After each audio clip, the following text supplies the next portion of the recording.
আর এবার যে খবর দেখাবো আপনাদের উত্তর দিনাজপুরের ডালখোলা থেকে, সেখানে প্রকাশ্য রাস্তায় ব্যবসায়ীকে একেবারে আগ্নেয়াস্ত্র দেখিয়ে তার কাছ থেকে টাকা ছিনতাইয়ের অভিযোগ উঠলো। আর রীতিমতো এই ঘটনায় চাঞ্চল্য ছড়িয়েছে। বন্দুক দেখিয়ে টাকা ছিনতাই, প্রকাশ্যে টাকা ছিনতাইকারীদের বন্দুক দেখিয়ে টাকা ছিনতাই। সমস্ত বিষয় নিয়ে আমরা আরও বিস্তারিত নেব।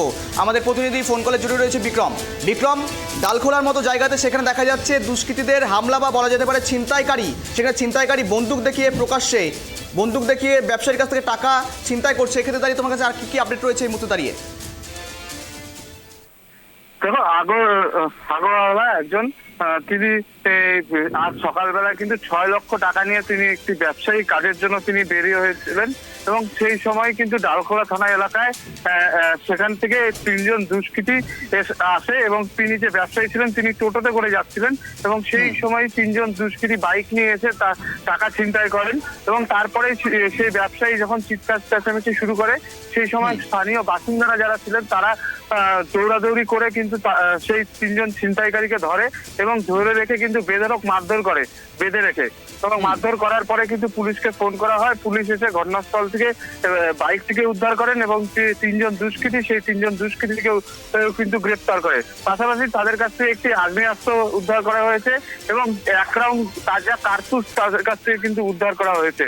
গোটা ঘটনা ঘিরে কিন্তু ডালখোলা সেই চত্বরটি কিন্তু রীতিমতো চাঞ্চল্য ছড়িয়ে পড়েছিল, কারণ এই ডালখোলা এবং ইসলামপুর যে পুলিশ ডিস্ট্রিক্ট একের পর এক ঘটনা ঘটে আসে এই পুলিশ ডিস্ট্রিক্টে এবং তারপরে যখন ধোঁয়াবাজি, গুলি এবং বিভিন্ন অপ্রীতিকর ঘটনা কিন্তু এই ডালখোলা থেকে এবং ইসলামপুর সাব ডিভিশন যে পুলিশ ডিস্ট্রিক্ট আছে সেখান থেকে উঠে আসে।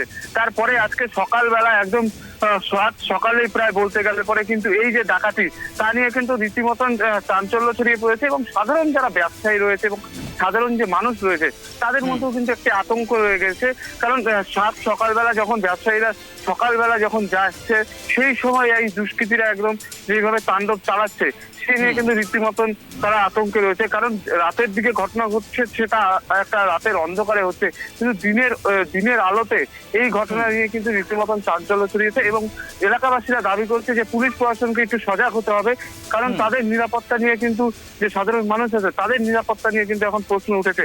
এই সকালবেলা যে ডাকাতির ঘটনা এবং সেই নিয়ে কিন্তু রীতিমতন এলাকাবাসীদের দাবি করছে যে পুলিশ যেন আরো টহলদারি বাড়ায় সকালবেলার দিকটা এবং সারাদিনই, কারণ এই ঘটনাগুলি কিন্তু বিগত দিনেও সেই এলাকাতে ঘটে এসেছে। বিগত দিনে এই ডালখোলা এলাকাতে একদম প্রপারেই একজন ব্যবসায়ীকে গুলি করে মেরে ফেলা হয়েছিল এবং অপর একজন ব্যবসায়ী আহত হয়েছিল। সেই নিয়ে কিন্তু রীতিমতন চাঞ্চল্য ছড়িয়ে পড়েছিল। তবে আজকে সেই সকালে যখন ছিনতাই করা হয় সেই সময় সেই স্থানীয় বাসিন্দাদের যে তৎপরতা ছিল সেই তৎপরতাতে কিন্তু 3 জন দুষ্কৃতীকে ধরা হয় এবং আগ্নেয়াস্ত্র সহ একটি কার্তুজও উদ্ধার করা হয়েছে। তাদেরকে আজকে ইসলামপুর মহকুমা আদালতে তোলা হবে এবং পুলিশি রিমান্ড চাওয়া হয়েছে। কয়েকদিনের রিমান্ড দেয় এবং তারপরে কি কি তথ্য উঠে আসে সেই দুষ্কৃতীদের কাছ থেকে, আরো কোনো এদের বড় গ্যাং আছে কিনা, তাদের সাথে আরো কোনো যুক্ত আছে কিনা আরো কোনো দুষ্কৃতীরা, সেই বিষয় নিয়ে কিন্তু সেই বিষয়ে তদন্ত করার জন্য কিন্তু পুলিশ রিমান্ড চেয়েছে এবং কয়েকদিনের রিমান্ড দেয় মহকুমা জেলা আদালত, সেটাই এখন দেখার বিষয়। ধন্যবাদ বিক্রম তোমাকে সঙ্গে থাকার জন্য।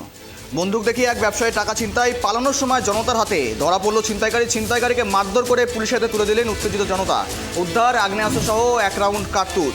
বুধবার সকালে ঘটনা উত্তর দিনাজপুরের ডালখোলা থানার মোহাম্মদপুর এলাকায় এই ঘটনা যথারীতি চাঞ্চল্য ছড়িয়েছে। এলাকা সরাসরি প্রকাশ্যে আগ্নেয়াস্ত্র দেখিয়ে ব্যবসায়ীর কাছ থেকে টাকা ছিনতাই ঘটনা রীতিমতো চাঞ্চল্য ছড়িয়েছে। ব্যবসায়ীর প্রায় 6 লক্ষ টাকা নিয়ে টোটোতে করে বেকর হাতে যাচ্ছিলেন। ডালখোলা থানার মোহাম্মদপুর জাতীয় সড়ক এলাকায় বাইকে করে 3 দুষ্কৃতী বন্দুক দেখিয়ে তাকে তাড়া করেন এবং সেখানে দাঁড়িয়ে ছিনতাইকারীরা বা দুষ্কৃতীরা আগ্নেয়াস্ত্র দেখিয়ে টাকা ছিনতাইয়ের অভিযোগ কিন্তু উঠে আসলো, যার জেরে কিন্তু উত্তেজিত জনতা সেখানে একত্রিত হয়ে তাদেরকে ধরে ফেলেন এবং পরবর্তীতে তাকে পুলিশের হাতে তুলে দেওয়া হয় সেই দুষ্কৃতীদের।